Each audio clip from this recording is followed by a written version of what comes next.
Hello students. சில சமயம் நம்ம வீட்டில் நல்லா தான் படிச்சுட்டு போயிருப்போம். ஆனால் பரீட்சையில் போய் உட்கார்ந்த பிறகு கேட்ட கொஸ்டினை விட்டுட்டு நம்ம வேற கொஸ்டினை எழுதியிருப்போம். கிட்டத்தட்ட ஒரே மாதிரி இருக்கக்கூடிய கொஸ்டின்ஸ் நம்மள சில நேரம் குழப்பி விட்டுரும். அந்த மாதிரி கன்ஃபியூஸ் பண்ற சில சேலஞ்சிங்கான கொஸ்டின்ஸ் தான் இந்த வீடியோவில் பார்க்க போறோம்.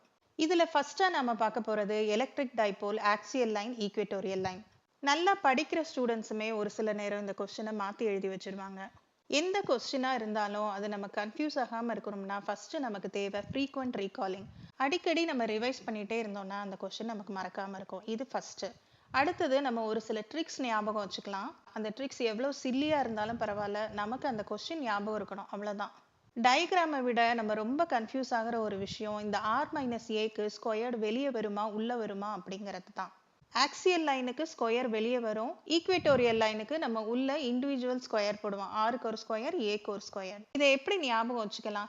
நம்ம ஆக்சியல் லைன்னா கோடு அப்படின்னு சொல்லிட்டோம். அந்த சினிமாலெல்லாம் டைலாக் வரும்ல, இந்த கோடை தாண்டி வரக்கூடாது அப்படின்னு. அப்போ ஆக்சியல் லைன்னா பிராக்கெட்டை தாண்டி ஸ்கொயர் உள்ள வரக்கூடாது அப்படின்னு அந்த இதை நம்ம ஞாபகம் வச்சுக்கிட்டோம்னா இதை கரெக்டாக எழுதிடலாம். இது என்ன இவ்வளோ சில்லியா இருக்குன்னு யோசிக்காதீங்க.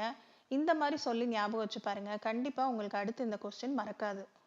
அடுத்து நமக்கு கன்ஃபியூஸ் ஆகிற இன்னொரு question capacitors in series and parallel, resistors in series and parallel.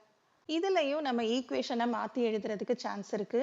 சீரீஸ்னா Q மாறாம இருக்கும், பேரலல்னா V மாறாம இருக்கும். இதை தான் மெயினாக நம்ம ஞாபகம் வச்சுக்கணும். ஸோ இதை ஞாபகம் வச்சுக்கிறதுக்கு எனக்கு தெரிஞ்ச ஒரு சிம்பிளான டேர்ம் சொல்கிறேன். சீரீஸ்னா தொடர்ச்சி அப்படின்னு அர்த்தம். அப்போ தொடர்ச்சியா Qல நிற்கிறாங்க அப்படின்ற அந்த வேர்டை ஞாபகம் வச்சுக்கோங்க. அடுத்து நம்ம பார்க்க வேண்டிய question AC circuit containing resistor, inductor and capacitor. இந்த கொஸ்டின்ல நம்ம டெரிவேஷன் ஆரம்பிக்கிறதையும் கரெக்டாக ஆரம்பிக்கணும். லாஸ்ட்ல வோல்டேஜுக்கும் கரண்ட்டுக்கும் ஃபேஸ் எழுதுறதையும் கரெக்டாக எழுதணும். ஆர்எல்சிங்கிற இந்த ஆர்டர் நமக்கு தெரியும். ரெசிஸ்டர்ல both current and voltage are in phase, அதனால அது பிரச்சனை இல்லை. இண்டக்டருக்கு current lags behind the voltage, கெப்பாசிட்டருக்கு current leads the applied voltage. புலி பதுங்கி பாயும் அப்படின்னு அந்த டேர்மை ஞாபகம் வச்சுக்கிட்டா முதல்ல லேக்ஸ் அடுத்து லீட்ஸ் அப்படிங்கிறத எழுதிடலாம். ஸ்டூடெண்ட்ஸ் கன்ஃபியூஸ் ஆகிற இன்னொரு question quality factor, power factor. இதையும் நம்ம கரெக்டாக எழுதிடணும். அடுத்து 5th லெசன் எலக்ட்ரோ மேக்னெட்டிக் ஸ்பெக்ட்ரம்ல இருக்க 7 டைப்ஸ் ஆஃப் ரேடியேஷனோட யூசஸ். நமக்கு மெயினாக கன்ஃபியூஸ் ஆகிறது ultra violet radiation, x rays, gamma rays, infrared radiation. இது 4ஓட யூசஸ் தான்.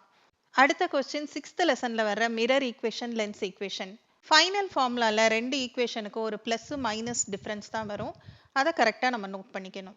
எந்த கொஸ்டின் எப்படி இருந்தாலும் நான் ஏற்கனவே சொன்ன மாதிரி ஃப்ரீக்வெண்ட் ரீகாலிங் அப்படிங்கிறது ரொம்ப ரொம்ப முக்கியம். அடுத்து நம்ம எக்ஸாமில் போய் உட்கார்ந்த பிறகு கொஸ்டினை ஒரு தடவைக்கு 2 தடவை நல்லா ரீட் பண்ணி பார்த்துட்டு இந்த கொஸ்டின் தான் அப்படின்னு கன்ஃபார்ம் பண்ணிட்டு எழுத ஆரம்பிக்கணும்.